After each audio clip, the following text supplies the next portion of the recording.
Hello, hello, hello. It's me, Stephen Lee, your humble, gracious guide for another transmission of Blackwall Podcast. Today, we are transmitting from Cinnamon Studios, live and direct. It's a very, very special day. This is a very special episode. This is actually our first episode of our fourth season. We have now been at this for a year. This is our year anniversary episode. And I always talk about why I started this podcast, what this podcast is about, right? So this podcast is about financial education and investment strategies for the black and brown investor globally. I say the globally thing because that's always been my aspiration, and it's always been something that I thought was extremely important as a matter of getting to the absolute top of ourselves as human potential, right? The idea that what we have going on here in America is the best or the only thing that's got cooking in the sauce of the planet is just not accurate. We're not here to say which one's better, which one's not. That's not what I'm here for today. But what I am here for is I'm here to show and to document the fact that the idea of black excellence and the ascension of black thought and black intellectual property expands into so many different aspects of the world and industry in general. So today, I have had the pleasure, right? I've been working on this interview for a while. And a lot of times people don't know what the podcast is. They don't know what's going on. And it's hard to kind of sometimes explain to people what this is really about because it's such a new concept, right? It's something that doesn't really have a track record or a track that was laid before. It's individual. It's individualized. There's no rules. So that means I love it. So today, we're going to be talking with Dr. Gilliam. And this special shining star in our community is not only a Pharm D, boys and girls, a real doctor, but also has an MBA from Rutgers University of Singapore. Also gained that doctorate in pharmacy from the University of Michigan, which just won the national championship. They sure did. Okay, go blue. So that lets you know. So she's really riding that high horse. And then also, see, now this is where I always want to get the, I couldn't do the headphones because I wanted to actually, was in studio. So I wanted to really get your opinion on some of this stuff. She also went to an HBCU. Okay. So I want to let that soak in for everybody because I think that's some time where, for me, that's where the rubber met the road on really truly understanding what you brought to the space as far as trailblazing black excellence and being a role model, frankly. To be able to touch all those different points, global, international, accredited university.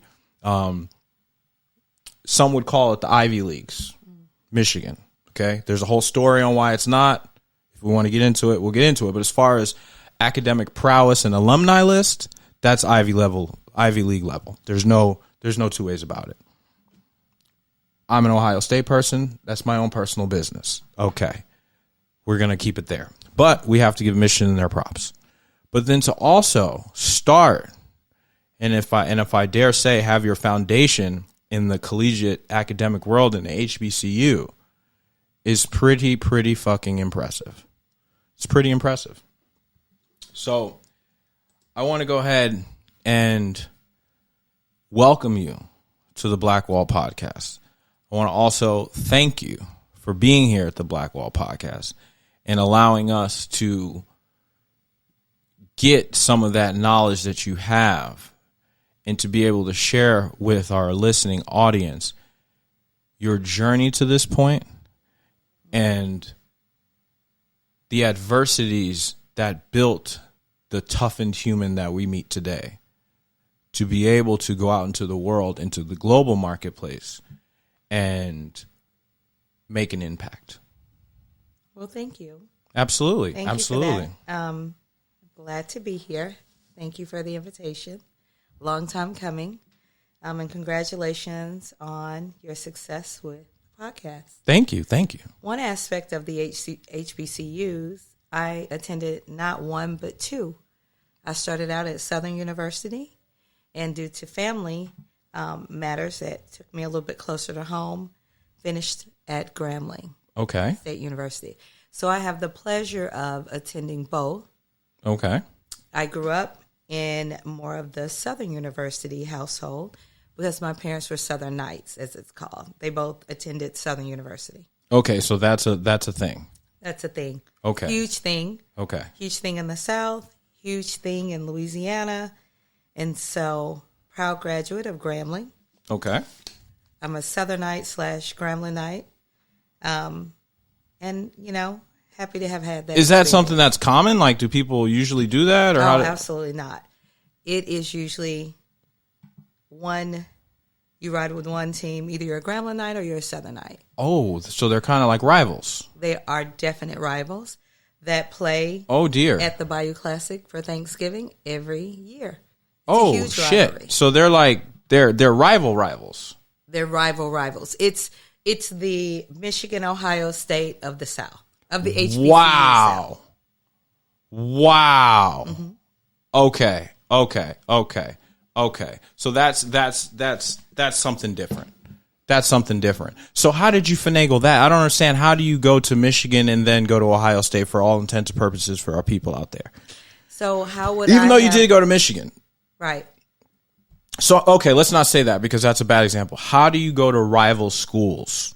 So for me, I started out at Southern University. My father worked for Southern University, so you really had no choice. If you're in Louisiana, limited choices as far as where your family's alliance is. I ended up at Southern University.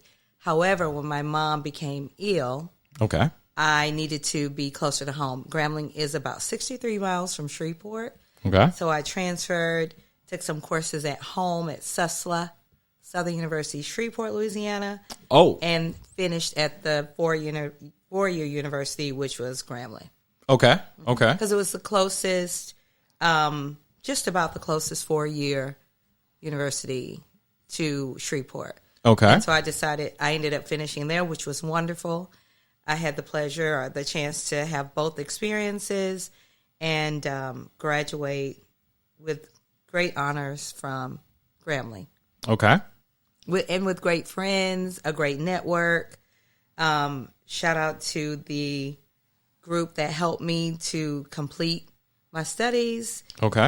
As my mom eventually passed away. And so it was. So when you say your studies, what were you studying? Bachelor's degree in biology, minor in biochemistry.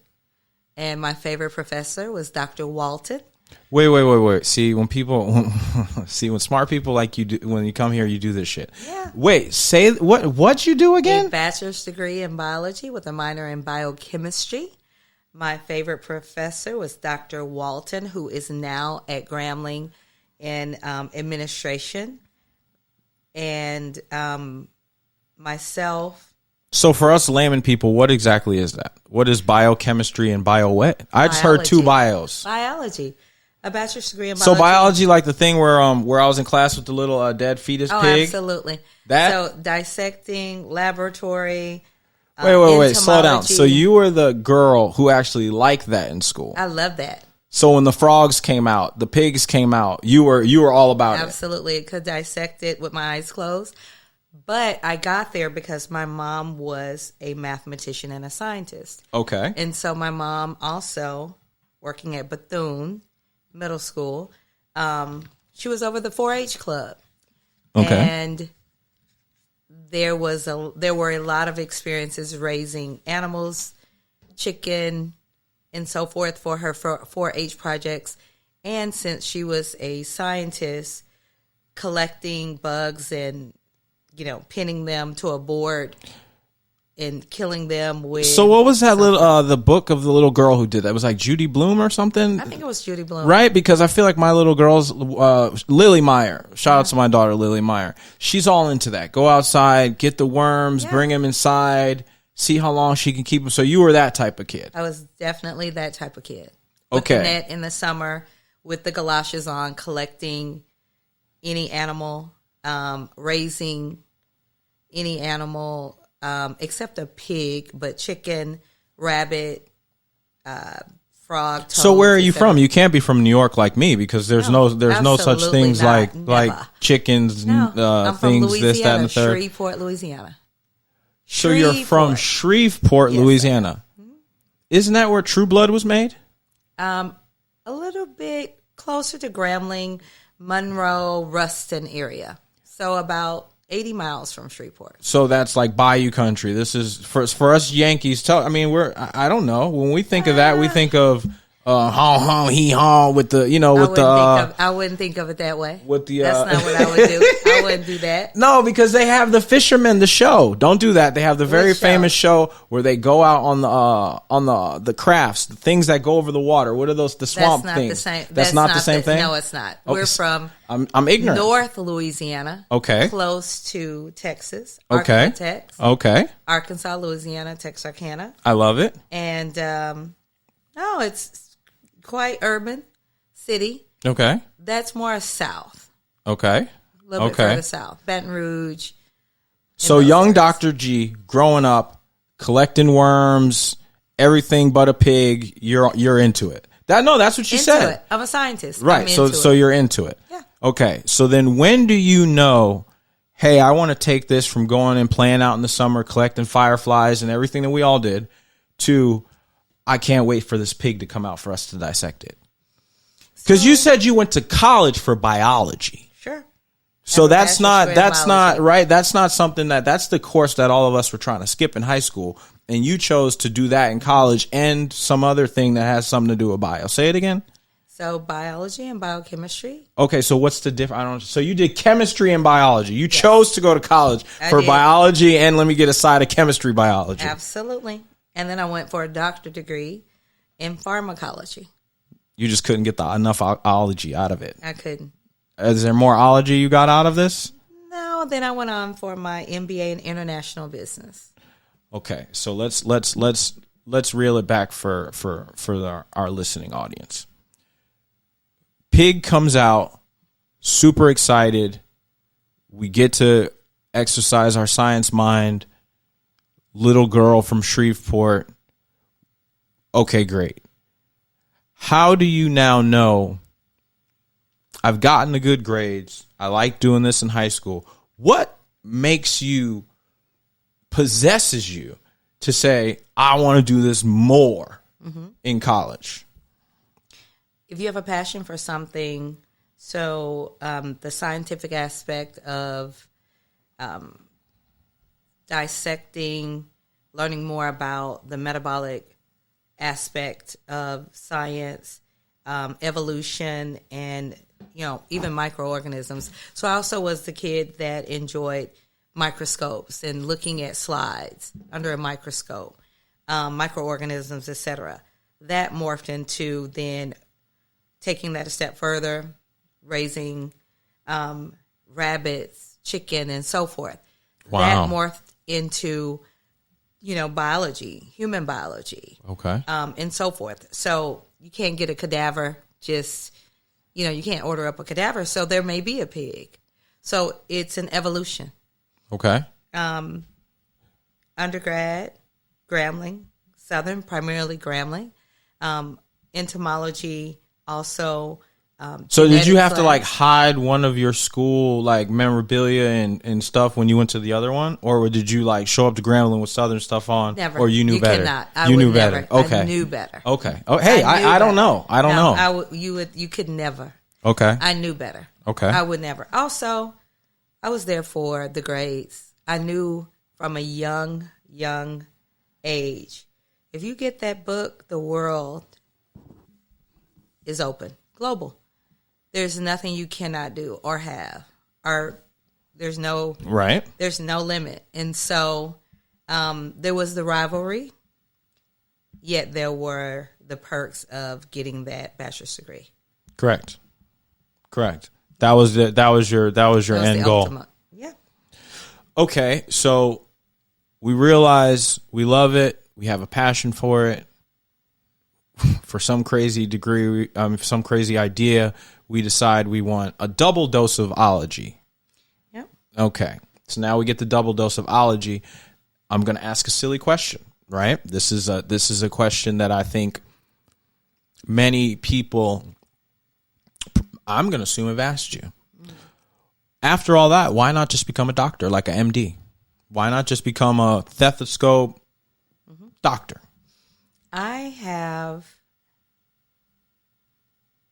Come on now, I'm talk a into free the mic. spirit. We want to hear what you got to say. I'm a free spirit. And after training or after spending so much time with my mom in hospitals, because my mom passed away from brain cancer in my junior year of undergrad, many, many days, months in the hospital, basically from December to 4 or 5 months, I knew that wouldn't hold or contain me, or that was not enough. Enough academically, like challenging your mind enough, or enough of a challenge academically. It would not fulfill me. It was not enough for me. I wanted more. And I also wanted to specialize. The world has many MDs, and I think they're wonderful. But I wanted to. Oh, I hear a little corporate shade on that one. Not at all. I did. I heard a little bit, and they're wonderful. Come on, and they're we're wonderful. not doing that. We're not doing that. And they're wonderful. However, I look for opportunities. Okay. Or gaps, or areas where there is an opportunity or an unmet need. So, for example, if you look at an MD, they diagnose. A PharmD, that's any intervention after the diagnosis. Okay. Growing up in Louisiana, there were not many options from an intervention perspective when my mom was diagnosed. Okay. So the options were limited. It was radiation. And she was wiped out weekly, and she quickly succumbed to her disease. So in my mind, if there is an opportunity for me to bring new therapies to rural areas where there's no MD Anderson, no Roswell Park, no Moffitt, no Winship from Atlanta, how could I quickly bring new therapies and products to market across any therapeutic area? Well, I need to go into a space where there's research and development and where novel therapeutics are a focus. And that was the doctorate degree in pharmacology. Also, it allowed me to interact with other individuals. It allowed me to fulfill that aspect of my personality around more of an investigative aspect. Okay. To look at a diagnosis and try to find a root cause and a treatment or a solution. Okay. So you wanted to just get more in depth in the area that you loved. That's what it sounds like. And after my mom passing away from cancer oncology, I knew that was an area where I wanted to see if there were options for those that may not be able to afford, that may not have access to. Right. The cutting edge academic institutions like the MD Andersons.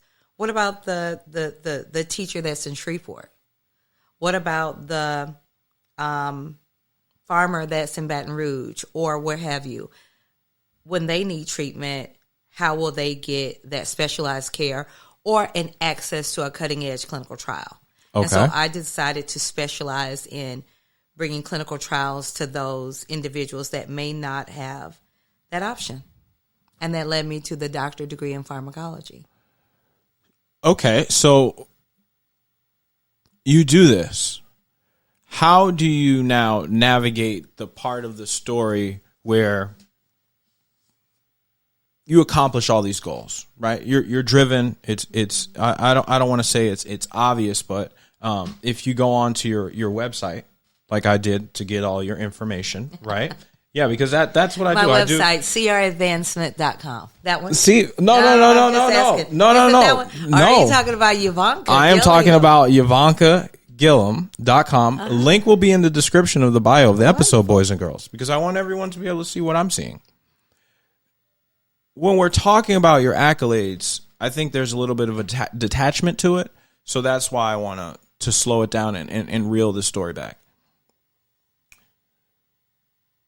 So you say, I want to specialize, just for layman's terms. I want to be a mechanic, but I want to be a BMW mechanic. Okay? Because I remember being a kid, right? And I remember having these conversations with people. So you get to this perceived plateau, right? Because plateaus change throughout life. You get to this perceived plateau, and now you have the accoutrements of all your education. What makes you still care to reach back and to still say, hey, what about that teacher in Shreveport? Even though, yes, it directly connects to you, but so many people have a direct story from less fortunate upbringings or losing family and don't spend their career or go years and years in school, right, to address that issue from a hands-on, right? They might even donate money. They might wear the pink ribbon for breast cancer, right? We might wear the yellow wristband for Lance Armstrong for whatever cancer he had. But I venture to say less than 1% of people, once they experience a tragedy, adversity, or loss, decide to dedicate their entire career, life, and essentially brain power to that industry. So that's why I'm asking, right? Because you could sit there and say, okay, mom dies, it's horrible, Shreveport, I want to do better, the books can get me out of here, whoop-de-whoop. A million young black girls have that story. What makes this one young black girl from Shreveport, Louisiana say, I want to take it globally, but still keep my focus on looking back to the people that where I'm from that don't even know about the impact of the global world? Can you speak to me on that? Absolutely. And the first is I'd like to give a shout out to Latrice Haney, Lance Armstrong's nurse, that I had the pleasure of working with in my first role at Eli Lilly. He was treated by Larry Einhorn there at IU, and Latrice, we recruited her, and she worked with me, and she's an absolute dream. She's mentioned in this book. So to go back to, or to answer your question of what makes me look back, or what makes me never look back but keep my eye on the individuals that most need my help. Yeah, it wasn't a look back. You kept it with you on the journey. Throughout. That's my question. Right. You almost use it as a compass. It is. And so with that, I keep those individuals such as my mom and others that are somewhat either left behind or they just may not have access to that treatment. In the 24 years this year that I've worked in research and development and clinical research, there are very few minority patients or subjects in clinical trials and clinical research. There aren't. If they are not at institutions or community centers where clinical trials are placed, then and when you say institutions, are you including prisons in that? Because they're doing trials on prisoners. Absolutely. And what a better place to have a subject matter of minority. However, there are very few minority patients. So that would lead one to wonder at what prison systems are they actually conducting these clinical trials. The private ones. That's a thought. Oh, however, it's a reality. Yes. Yeah, and the data shows that there are very few minority patients, Black patients, African American patients, that are enrolled in clinical trials. So when you ask what keeps my mom and others in the forefront as a compass, that's a great way to look at it. I have conducted clinical trials and clinical research for 24 years. And there's only a handful of clinical trials that contain a large number of minority patients. So I'm going to ask a crazy question. If that's the case, then how, as a community, as a black and brown demographic, how are we able to stay on the cutting edge of medical treatment? Well, you probably are missing out on some new, novel, cutting edge, what we say hot and sexy products, compounds, biologics, etc., and even some screening techniques and technologies. Some prevention.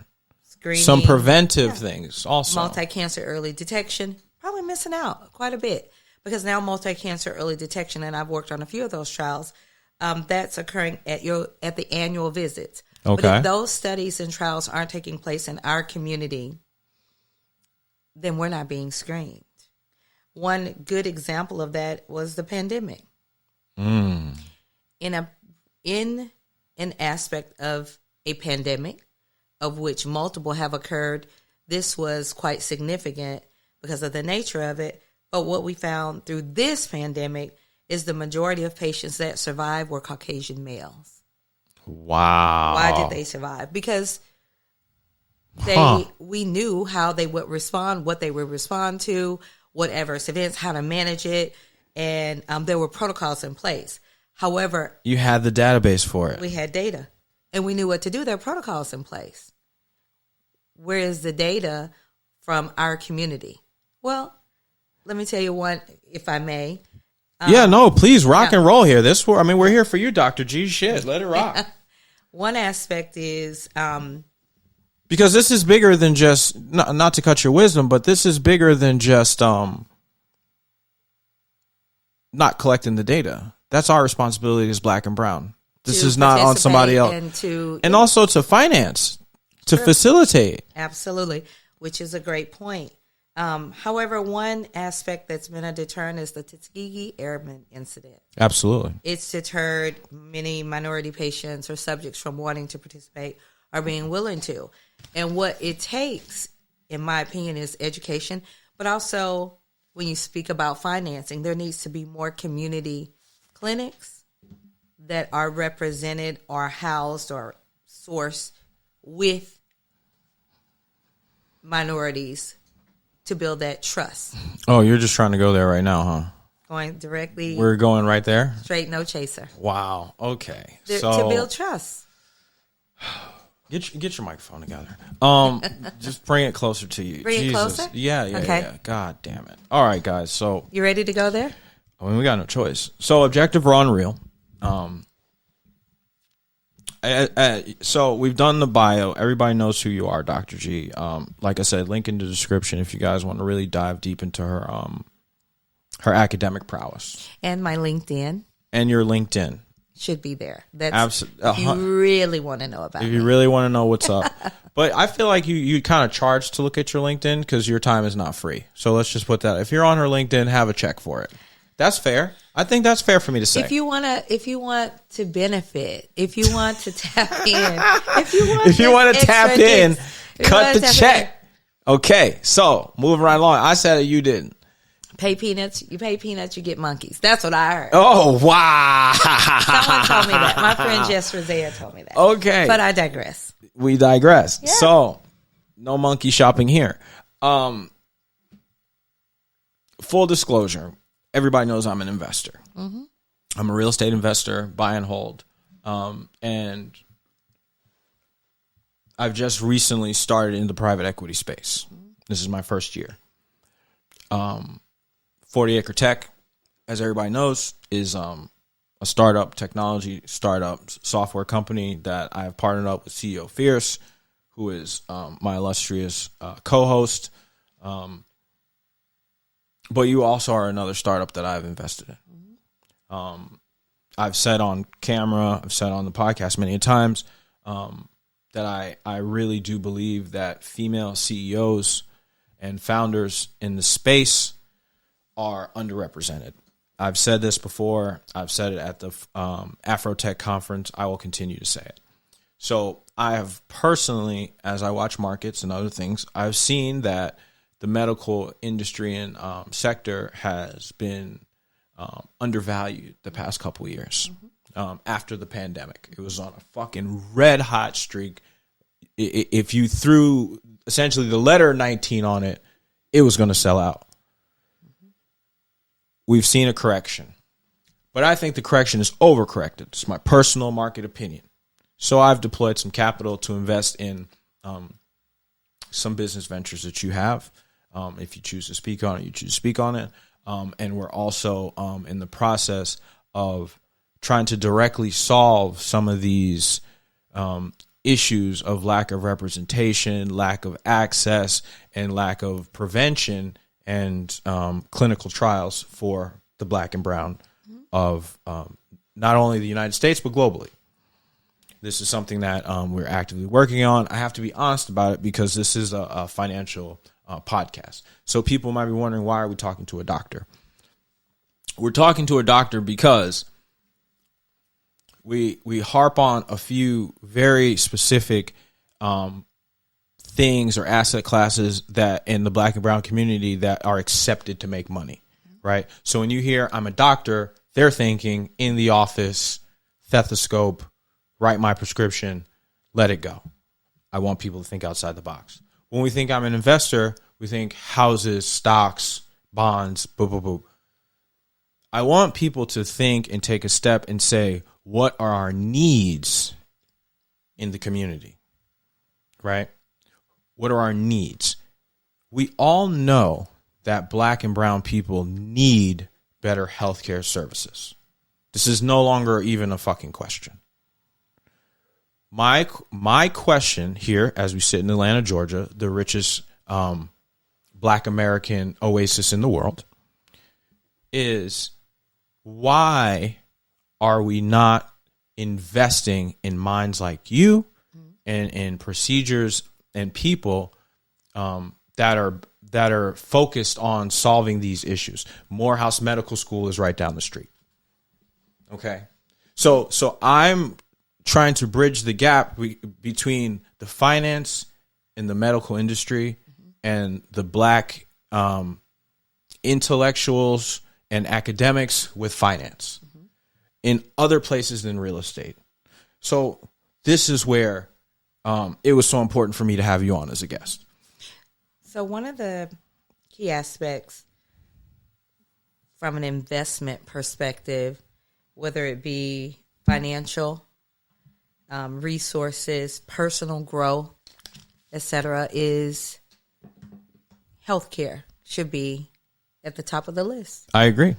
Healthcare is going to be a need forever. People are going to be sick. Yep.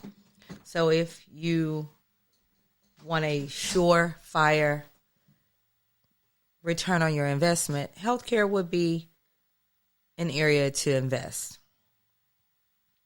Staying on top of what the cutting edge disease states are, our therapies, and into what is currently happening globally as far as whether it be certain regions that are developing, have a prevalence and incidence of certain disease states, whether it be malaria in certain regions or other infectious diseases, etc. It's really good to have a pulse and to look at what the prevalence and incidence is key.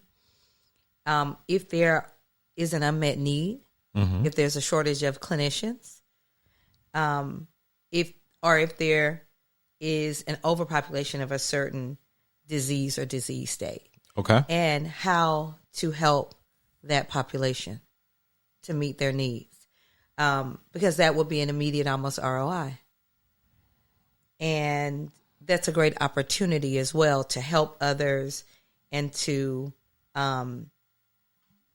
it's a win-win, in my opinion.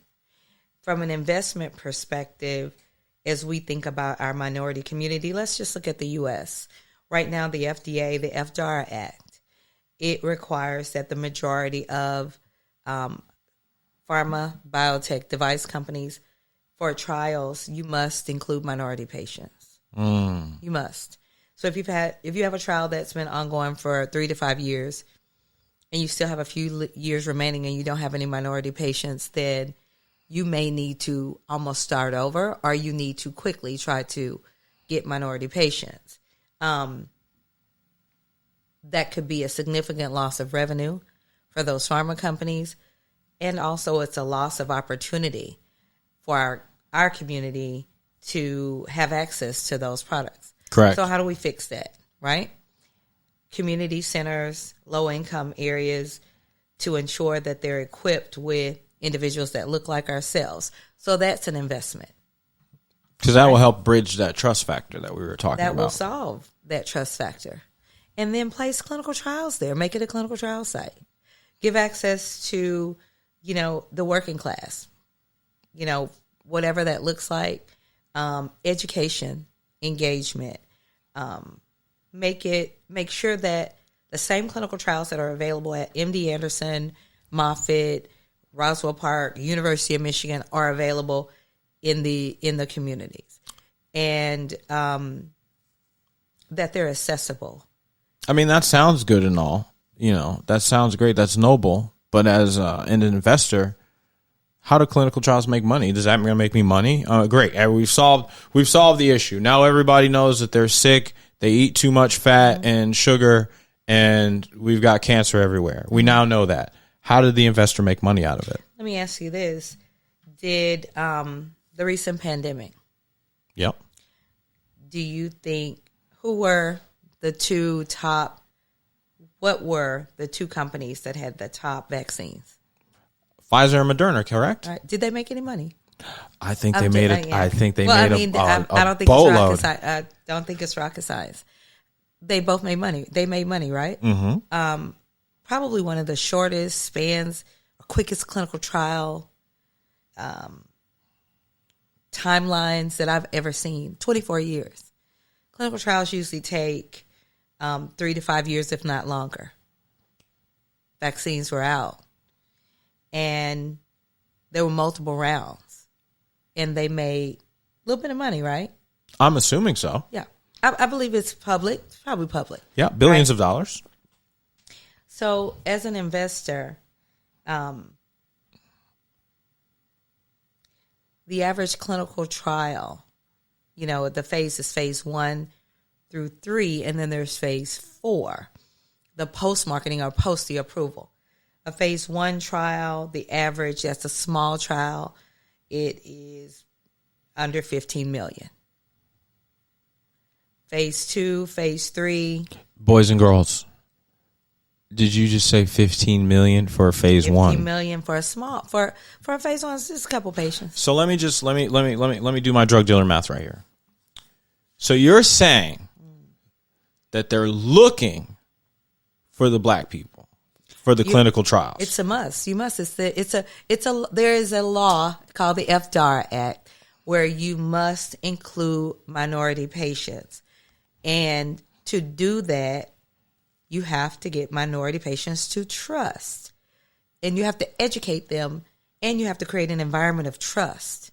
So why not put a clinic in the You know what it is right now is that as we're talking, I'm wishing that I can kind of put a feature in this podcast where I can just slap people in their fucking head when you just said that.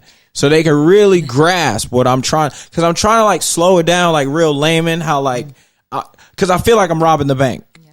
And all of this is public knowledge. Right, but public knowledge means that the public will ignore it too. They should pay attention. And that's why we have this podcast. So what you're telling me is that, and you know what? Fuck it. It's not even what you're telling me. It's what you told me. So I did it. Okay. So I'm not pushing something, that I didn't deploy my own capital to, because, I don't do that. This podcast. We don't do, infomercials. I don't do paid guests. I don't do any of that funny stuff. I really, if I'm bringing it to the forefront, I believe that it adds value to the marketplace. I was shocked. We'll just keep it candid. I was shocked as a small, and I mean tiny small investor in what you got going. I was shocked on the growth potential. It dwarfs real estate. Okay. And I'm somebody who's built my real estate portfolio to be where I'm proud of it. Right. I'm not here for the braggadocious. I'm not here for the whoa, look at me. I'm here for the opportunity. And what I'm saying is that if we can run around and access $250,000, $100,000, $1 million, whatever you're playing with in your own personal investment pool. I think if we as black and brown investors don't have a segment of our capital in our investment portfolio directly invested into technology and healthcare, right? In our community, like directly. I'm not talking about through an investment bank and I invest in these companies where I don't even get a fucking invitation to sit down with the vice president, let alone the CEO or anybody in that level. Once again, Morehouse Medical School is right down the street. FAMU is also another HBCU that has so much untapped talent. So much of those people end up at the CVS because they're not getting an opportunity from people who have capital in our community to push it behind them. Because you brought up something very interesting to me. You said that Michigan does clinical trials, University of Michigan. Of course. Well, you say of course, but that's how their endowments stay so rich. They definitely do clinical trials. Their alumni donates millions of dollars. Absolutely. And there are always individuals that have been treated there that give back. So they conduct clinical trials. But look at where Michigan is. I mean, how many minority patients do you think is eligible or can travel to the University of Michigan if they have a cutting-edge clinical trial? So let's bring it. Let's talk about it. So here in the South, where we are, Georgia, there are a lot of clinical trials that are ongoing. Yet, how will we educate our community here to raise their hand and say, I'm looking for a clinical trial, I'd like to participate. And I trust that this is going to be a benefit. You talk about bridging the gap. First, it starts with engaging education, and that needs to come from someone that looks like them. Just think about yourself. If you went into a clinic around the corner and no one looked like you, and they said, we have this amazing clinical trial that could, longevity. We'll say a longevity trial. Right. You could live 300 years old. We just need to inject you every week. It's investigational. It's okay. We don't know the side effects yet, but come on in. You know, our people ain't doing that shit. We just did. Didn't you do it? Didn't you get the vaccine? That's a good point, right? In fact, you didn't get one. You got probably some of y'all got 4 or 5 or 6 of them. Right. You have no idea, of what, and you got it quick. How much research? How many years? Right. Right. So you just did it. You trusted that. But if we have something, longevity, now there's longevity, that it could double your lifespan. You just need to come in every week. We don't have the same amount of information as the vaccine. You doing it? No one looks like you. But same clinic. Everyone looks like you. You go in, they educate you. They address the challenge. They offer you transportation, home health visits, decentralized trials aspect of DCT boys and girls. DCT boys and girls. I know my shit. He knows it. He's learned. I'm learning. Yeah. No, I've really invested. I'm telling these investors for real. Like, get serious about it. Learn some of this shit because there's money behind it. There's money behind it. Caretaker, caregiver support, right? Anything that it takes to get you the treatment, whether it's send a caregiver or caretaker to your home, you come in, logistics, transportation, if it's over 200 miles, an overnight stay, transportation. There are trials that I've worked on recently in rare diseases, DMD, where some sponsors give families vans so the whole family can travel. But how many subjects? I've not yet seen one minority subject in those trials. Wow. So with that investment, are we investing in ourselves in longevity and in clinical research for our community? Right. Or are we not? In direct investment. We're talking direct investment. We're talking here. direct. We're talking if there is an opportunity for a clinic in We're your talking about that neighborhood, old Piggly Wiggly. turning it into a clinic. Turning it into a fucking clinic. And running clinical trials, making sure that it is a clinical trial site. And if it's not a clinic, there's other medical opportunities, dialysis centers. What else? Give them some other things, Doc. Infusion centers, dialysis centers, an infusion center that's open 24 hours, 24/7. People have to work. Young mothers are getting breast cancer. They still have to work. So how long would a young mother who works a 9 to 5 can't take off work for the day 1, 8, and 15 treatment? Right. How many days do you think she can really come in? If you offered after hours, if you offered on the weekends, if you had a little child care in there. If she could come in the evening from 6 to 11 while her kid did their homework and, had a little pallet or something, not even a pallet, but a place to regroup or rest for the child, wouldn't you see more patients and they be able to get access to cutting edge treatment? Right. If you were able to see a clinician that could relate to your struggle or your challenge with why you may not think a clinical trial is your best route because of what you've seen, heard, and read about and watched the movie, would you not feel more comfortable? I agree. So I think that begs the next question, which then becomes, we live in a microwave society. I know you're right now. You don't live in Shreveport. You don't live in Atlanta. You don't even live in the U.S. We haven't even gotten to that part. Yeah, we haven't gotten to that part. Right, we're almost an hour in. Right, this is how dynamic of a motherfucking guest I've got. Aw, thank you. No, I'm serious. And this is where I told you, CEO Fierce got you prepped, got you situated, got your blankie, and we told you to get comfortable because this is a honest space. This is a space where you get your flowers. Right, this is a space where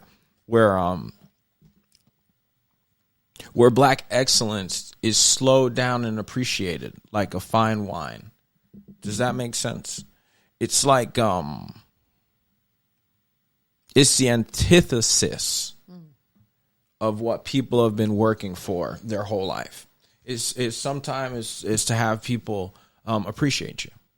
And so what I want to do is to make people understand that it's our responsibility as the investment community to reach back to the academics and the smart brothers and sisters that were playing with the dissected pigs back in high school, to reach back and try to connect with them, because what you're describing, I'm going to distill it down for everybody. This is Section 8 on steroids. It is. I'm going to tell you why. Everybody screams, go and invest in a multi-unit, get Section 8, it's guaranteed money. You just said working mom cancer, breast cancer, insurance is paying for that. She's not paying for her treatment out of pocket. That's too expensive. Mm-hmm. The way the country is structured is that if you're getting any of these kind of medical treatments, there is some form of insurance kicking in. Assistance kicking in. Well, you hope so. I mean, that's the only way, or else people die. Mm-hmm. Because that's the other side of this, is that our healthcare system, we won't get into the politics of it, but what we will say is that the cost in our country means that you have to have some type of insurance assistance to get life-saving care. Mm-hmm. Right? So, hey, take the politics out. But as an investor, that means you're going to guarantee to get your motherfucking money. I mean, well, for sure. Because people are going to be sick and they'll need treatment. It's inevitable. And that treatment is backed up by a guaranteed payment. It is. What a safe business proposition. It is. It is. And as an investor, there's a benefit to longevity in ensuring that people live longer. Correct. And healthier. So if we can invest in, patients as a whole, Yeah. they live longer, they have a longer lifespan, and it helps them, the patients, to not have as many days off work. Healthcare resource utilization goes down, right? HCRU. They have better access through now market access to cutting edge therapies and treatment. But there's fewer days in the hospital. Okay. They are managing their disease state through alternative measures. They're living longer.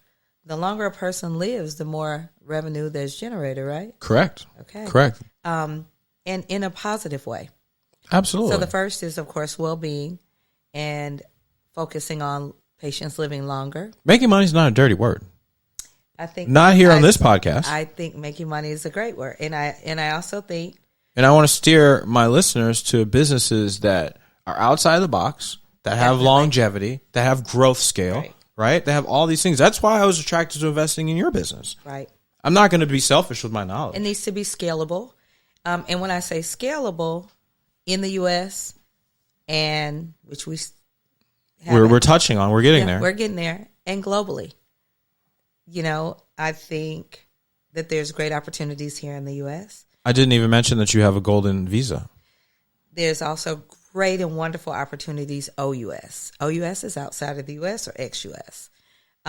If your business is scalable here, globalization is that next level. I have a golden visa holder, guys, here UAE Golden Visa. in the studio. I mean, really take a real look at this. This is real. I think it's important because a lot of times we only hear and see these things on Instagram. I'll be honest with you. That's the only time I've ever heard it. After you told me that you had one, the next time I heard it was on Instagram.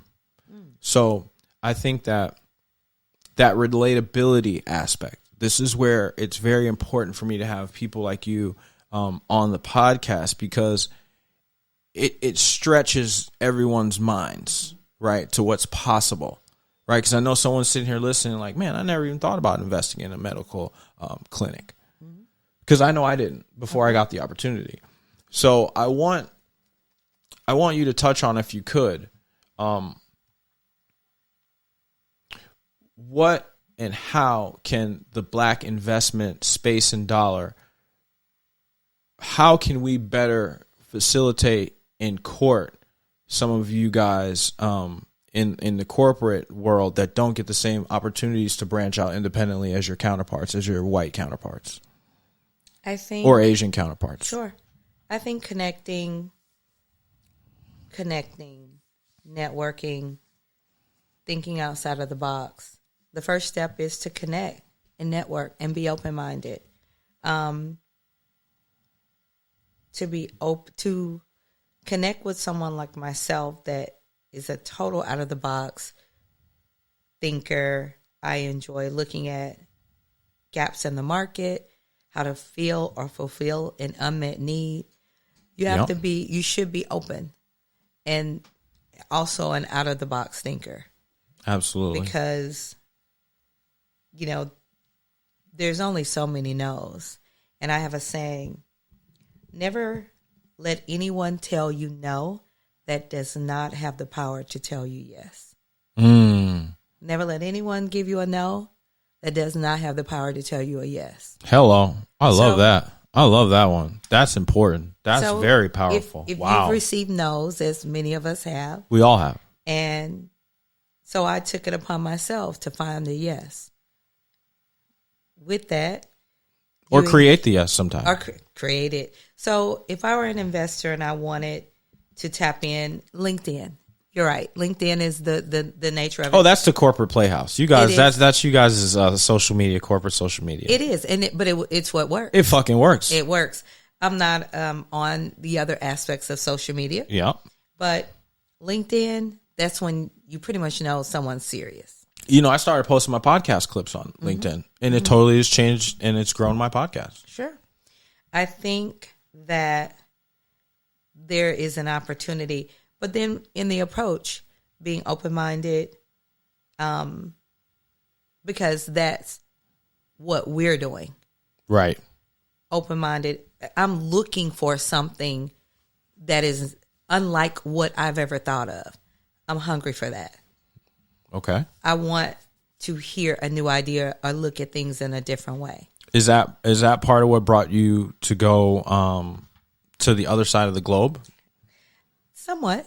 Because in full disclosure, you were no slouch here in America.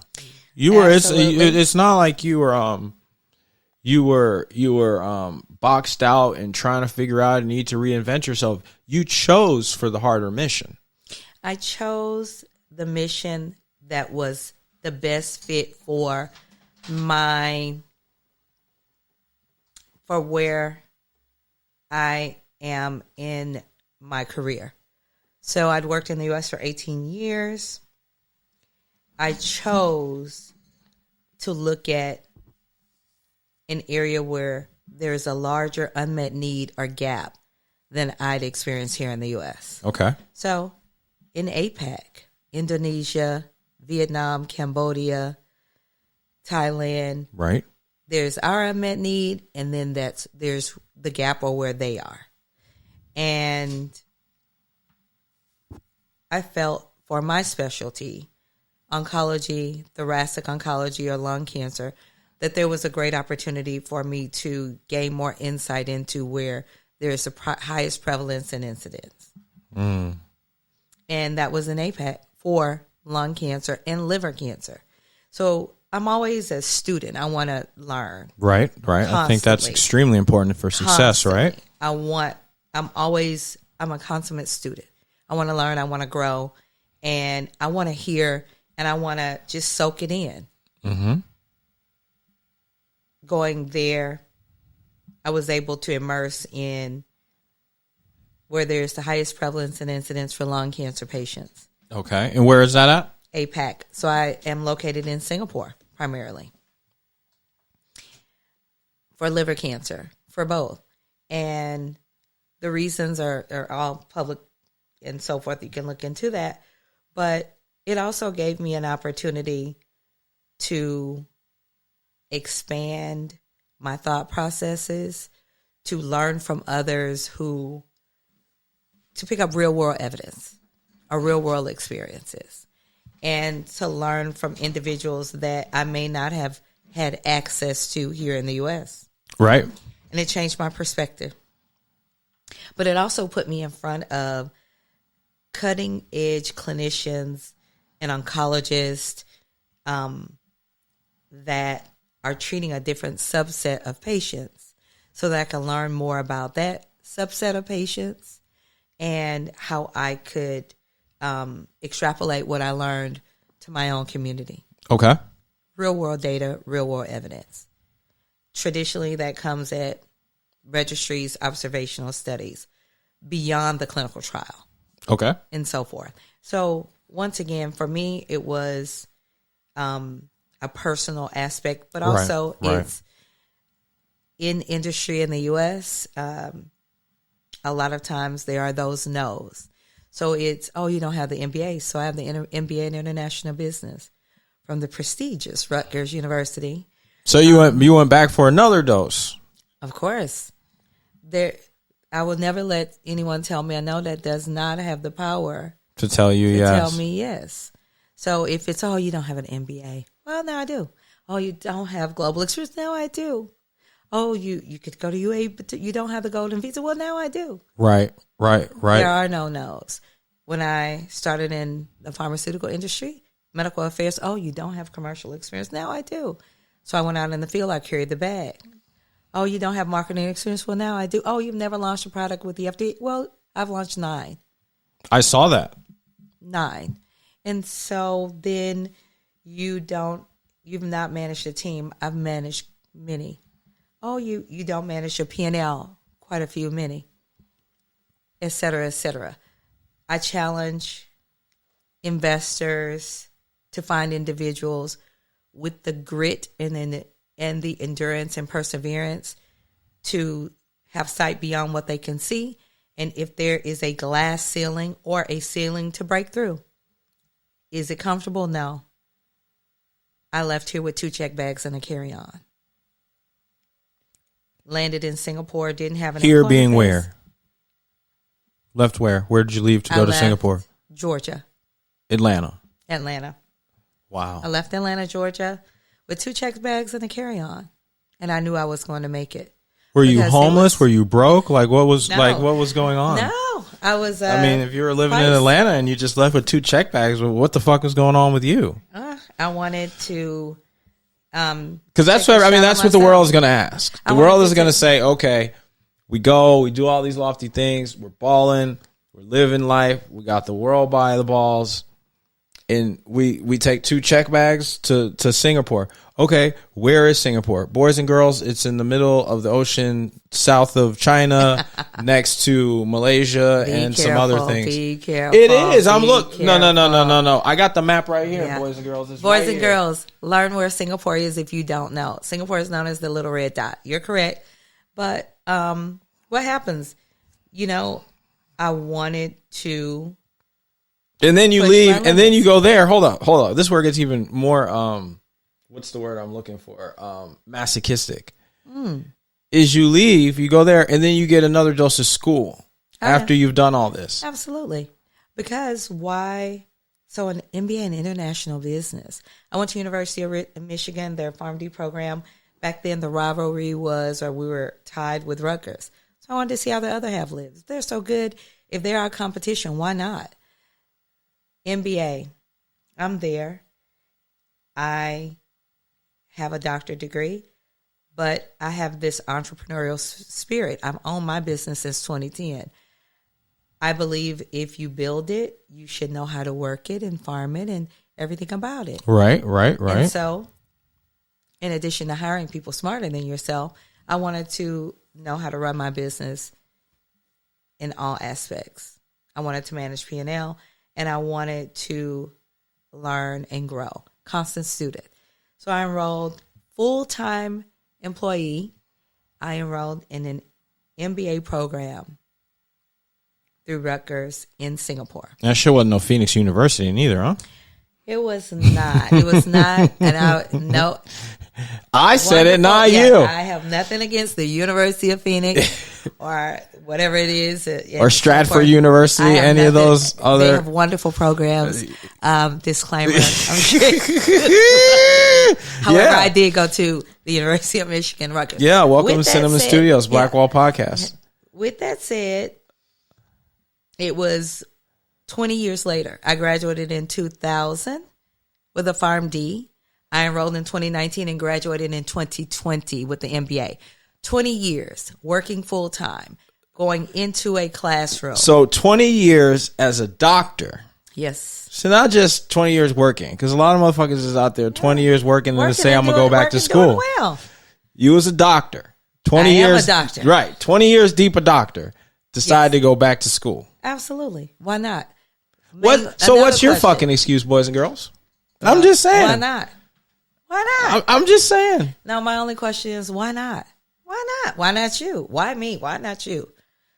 Because I'm working gal here in Georgia. Why not? Why not? Why not? What else you doing on Instagram, Facebook all day? Yeah. Those hours you could be studying.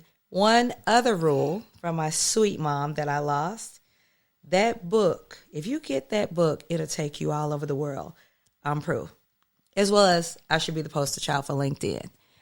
When I wanted to go, I wanted the expat program in pharma. They wouldn't give it to me. They wanted me to stay here, a bit of golden handcuffs. But I took it upon myself. One weekend, my good friend Tori and such said that I needed to put a picture on LinkedIn and right across the top the countries that I wanted to work in. I did that. I went to Walgreens, the white screen. They took my photo with my own phone. We emailed it to me. They emailed it to me, or I emailed it to myself. Put it up on LinkedIn and said where I wanted to be. And I worked LinkedIn. I followed the algorithm. And 6 weeks later, I got an offer to move to Singapore. And I ran through the door. Now, being an expat, not on an expat package or program, you never know. So I kept my everything here. And I didn't ship things. I didn't take things. I didn't sell the farm. I said, let me go and see. I'm going to bet on myself. And I did. 7 years later. Wow. Come on, Blackwall Podcast. Yeah. Come on.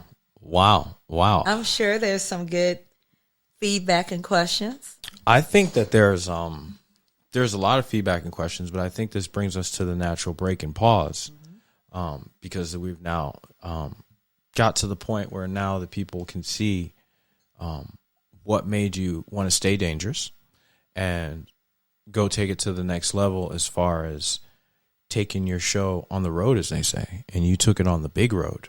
And still, there are more roads. And Explore that's new roads. And that's where and that's exactly the point. And we're going to take this break right now. We're going to get some water. We're going to get some refreshment, because I want to get into the global aspect of your career, if you don't mind. Do you have more time? I know I'm not sure what time zone you're on, if you have time. I'm on multiple time zones, but okay. I'm here So guys, with I think you. we're going to have her for another second or so. And yeah, let's pick up at the global part of this, okay? Sure, sounds good. Awesome. Stay dangerous.